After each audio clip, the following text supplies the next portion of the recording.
everyone.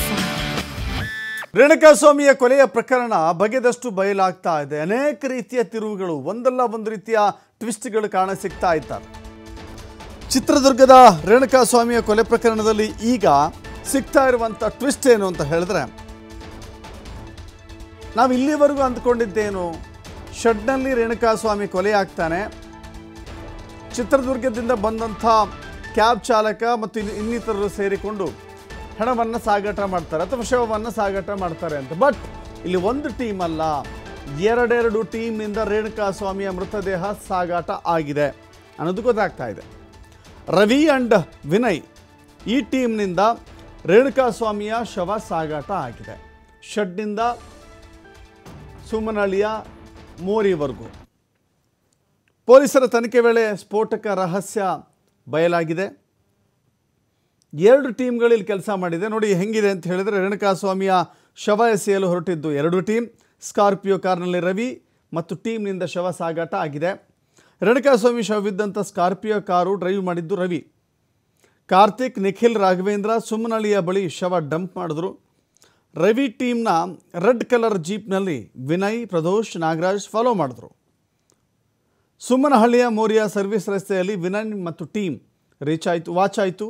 ಅವ್ರು watch ಮಾಡ್ತಾ ಇದ್ರು, ಏನೇನಾಗುತ್ತೆ ಅಂಥೇಳಿ ಗಮನಿಸ್ತಾ ಇದ್ರು. ಶವ ಎಲ್ಲಿ ಎಸಿತಾರೆ ಅನ್ನೋದನ್ನೇ ಆ ಟೀಮ್ ನೋಡ್ತಾ ಇತ್ತು. ಶವ ಎಸೆಯೋವರೆಗೂ ಅಲ್ಲೇ ಇದ್ದು ರವಿ ಟೀಮ್ ಜೊತೆ ವಿನಯ್ ಟೀಮ್ ಕೂಡ ವಾಪಸ್ ಆಗಿದೆ. ಅಲ್ಲಿಗೆ ಶವ ಸಾಗಾಟದಲ್ಲಿ ಕೇವಲ ಒಂದು ಟೀಮ್ ಅಲ್ಲ, ಎರಡು ಟೀಮ್ ಕೆಲಸ ಮಾಡಿದೆ ಅನ್ನೋದು ಇಲ್ಲಿ ಸ್ಪಷ್ಟವಾಗಿ ಗೊತ್ತಾಗ್ತಾ ಇದೆ.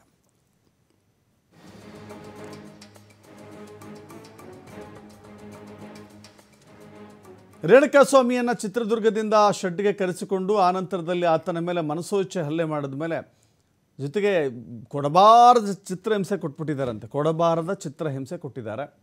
ಆತನ ಜೀವ ಹೋಗೋವರೆಗೂ ಕೂಡ ಹೊಡೆದಿದ್ದಾರೆ, ಮನಸೋಚ್ಚೆ ತಿಳಿಸಿದ್ದಾರೆ.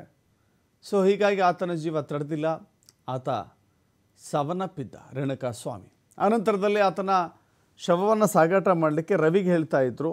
ಹೇಳಿ ಕೇಳಿ ಚಿತ್ರದುರ್ಗದಿಂದ ಇದೇ ರೇಣುಕಾಸ್ವಾಮಿಯನ್ನು ಕರೆತಂದಿದ್ದಂಥ ಕಾರು ಚಾಲಕ ಕೂಡ ಇದ್ದ, ETOS ಗಾಡಿ ಕೂಡ ಇತ್ತು. ಅದರಲ್ಲಿ ಹಾಕ್ಕೊಂಡು ಹೋಗು ಅಂತ ಹೇಳಿದ್ರೆ ಅವನು ಹೆದರ್ಕಂಡ, ಭಯಪಟ್ಟ.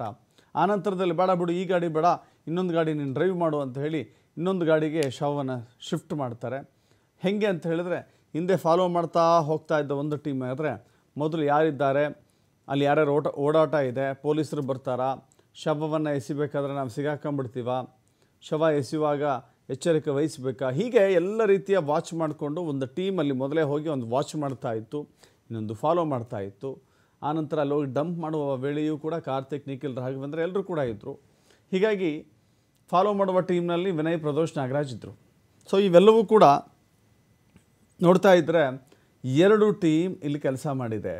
ಶವವನ್ನು ಸಾಗಾಟ ಮಾಡಿ ಎಲ್ಲೋ ಸುಮನಹಳ್ಳಿಯ ಮೋರಿಯಲ್ಲಿ ಎಸೆದು ಆನಂತರದಲ್ಲಿ ಎಸ್ಕೇಪ್ ಆಗಿಬಿಡೋಣ, ಯಾವ ಕಾರಣಕ್ಕೂ ಇಲ್ಲಿ ಸಿಗಾಕೊಳ್ಳೋದು ಬೇಡ ಅನ್ನೋದನ್ನು ಭಾಳ ನೀಟಾಗಿ ಪ್ಲ್ಯಾನ್ ಮಾಡಿತ್ತು. ರೇಣುಕಾಸ್ವಾಮಿಯ ಶವ ಎಸೆಯಲು ಹೊರಟಿದ್ದು ಎರಡು ಟೀಮ್. ಆ ಎರಡೂ ಟೀಮ್ ಕೂಡ ಒಂದು ಸ್ಕಾರ್ಪಿಯೋ ಕಾರ್ನಲ್ಲಿ ರವಿ ಮತ್ತು ಟೀಮ್ನಿಂದ ಶವ ಸಾಗಾಟ ಆಗಿದೆ. ಅಕಸ್ಮಾತಾಗಿ ನಡೆದಿರುವಂಥ ಘಟನೆ ಇದು.